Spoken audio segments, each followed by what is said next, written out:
خرم صاحب مجھے یہ بتائیں کہ پی ٹی آئی کے احتجاج کو پنجاب میں انتظامیہ کے ذریعے جس طرح کنٹرول کرنے کی کوشش کی گئی ہے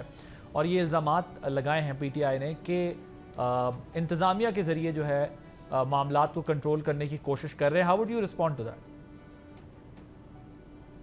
یہ الزامات لگتے رہیں گے، لیکن انقلاب ہو یا ایک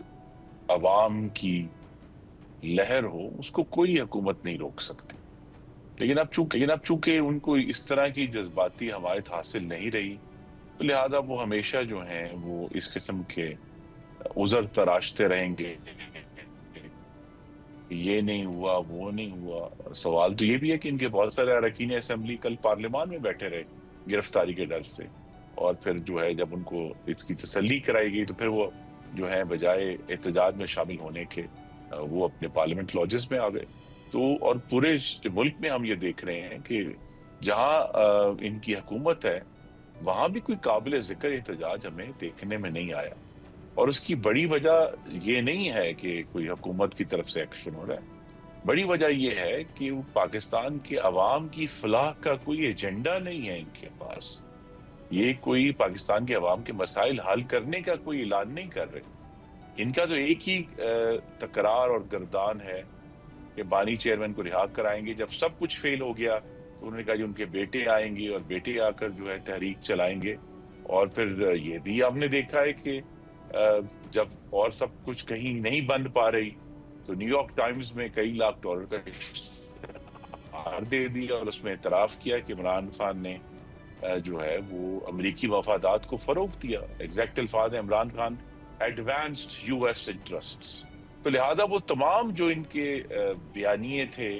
امریکہ کے خلاف، فوج کے خلاف،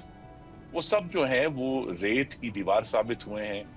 جن کے خلاف یہ بات کرتے تھے اب انہی کے پیروں میں بیٹھے ہیں، چاہے وہ امریکہ ہے یا وہ پاکستان کی مقتدرہ ہے۔ تو ان کو اس پر اصل جو چیلنج ہے وہ اس پر فوکس کرنا ہے، اس 5 فروری کے جو ایک ناکام احتجاج تھا، کہ وہ اپنی گورننس امپروو کرے خیبر پختونخوا میں، وہاں کے ہمارے جو بہنیں بھائی ہیں ان کی زندگیاں بہتر کریں، تعلیم بہتر کریں، صحت، امن و امان، انفراسٹرکچر، دہشت گردی سے لڑنے کا عندیہ دیں، اور دوسرا یہ کہ پارلیمان میں سنجیدہ موضوعات پر بحث کریں۔ ابھی ہمیں کچھ لوگوں نے مثال دی کہ دیکھیں جی ہندوستانی لوک سبھا میں کتنی زبردست ڈیبیٹ ہوئی ہے۔ میں نے کہا یہاں تو پاکستان میں جو ہے وہ ڈیبیٹ کا معیار اپوزیشن نے بھی تو ریز کرنا ہے، کہ وہ جب سیریس ایشوز کو ٹیکل کریں گے تو پھر جو ہے وہ سیریس ڈیبیٹ ہوگی۔ لیکن اگر ہر چیز جو ہے اس کی تان آ کر بانی چیئرمین پر ہی ٹوٹے گی اور پاکستان کے عوام کے مسائل سے ان کا تعلق جو کٹ چکا ہے وہ عوام کو نظر آنے شروع ہو جائے گا، تو پھر ویسے ہی احتجاج ہوگا جیسا کل ہوا ہے۔ تو سبسکرائب کریں اور بیل دبائیں تاکہ کوئی خبر رہ نہ جائے۔